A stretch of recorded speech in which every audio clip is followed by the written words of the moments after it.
Sega.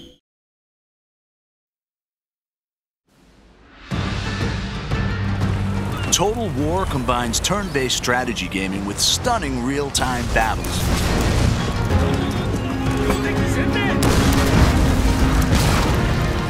Players take command of nations, armies, and generals as they battle for ultimate victory. With breathtaking detail and unparalleled historical accuracy, Total War allows the player to recreate and change the course of history.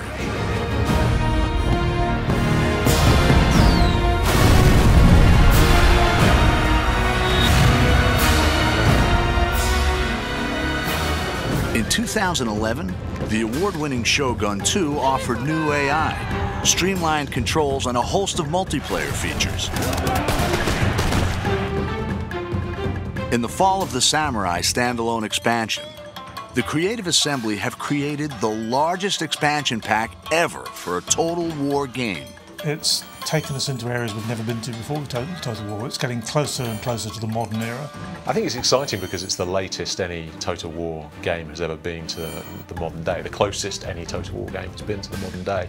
And with that brings a lot of really interesting different game features, a lot of scope in terms of how fast the game moves and how quickly your armies are deployed across the map, how many different types of units are available. Set 300 years later than the original game, The Fall of the Samurai sees the clash of traditional samurai culture with the explosive power of the early modern world. It's the late 19th century, which means that it's got some of the most advanced technology seen in the Total War game. So you've got torpedo ships, off-field artillery, all that kind of stuff that actually makes it feel quite different from particularly Shogun 2, which is obviously set in the 16th century.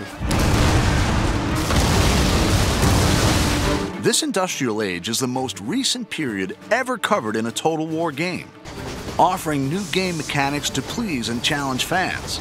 I mean, Japan actually started to build railways in this period or slightly afterwards. Railways on the campaign map have quite an important strategic influence in that they allow you to move armies incredibly quickly. So as you capture more and more of the territory of Japan, you can move your armies around very effectively, and it's really important for bringing your best troops to the front. Fall of the Samurai doesn't require the original Shogun 2 game, and easy-to-follow tutorials will show new players how to command the action. It's a standalone expansion, so it's not a game add-on as such, in that you need the original game in order to play it, but it's a fully standalone version of the game itself. The game begins with the Boshin War in 1869, a dramatic turning point in Japanese history. The ruling shogunate is trading with the West, allowing new ideas to change Japan. Growing unrest ignites rebellion, which threatens to overthrow the shogun and restore the emperor to power for the first time in 600 years. The shogunate had ruled Japan for hundreds of years, since the time of Shogun 2. But people were getting more and more agitated as the shogunate kind of opened up Japan to foreign influence. And so there was a movement called Revere the Emperor, Expel the Barbarians. And it eventually sort of boiled up into full-blown rebellion where whole domains rise up and try and overthrow the shogunate.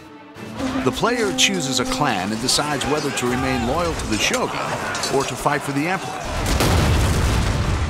Every clan has their own unique strengths and challenges, civilian, diplomatic, or military. Each faction within an allegiance has its own clan trait, which gives it a very specific play style. Like you might have one who is more open to modernization or trade, in which case they'll have access to cheaper modern units, more money from trade with Western powers, or you may have some who are just the opposite. In the next trailer, we'll find out how the campaign and the real-time battles have been reimagined and redefined.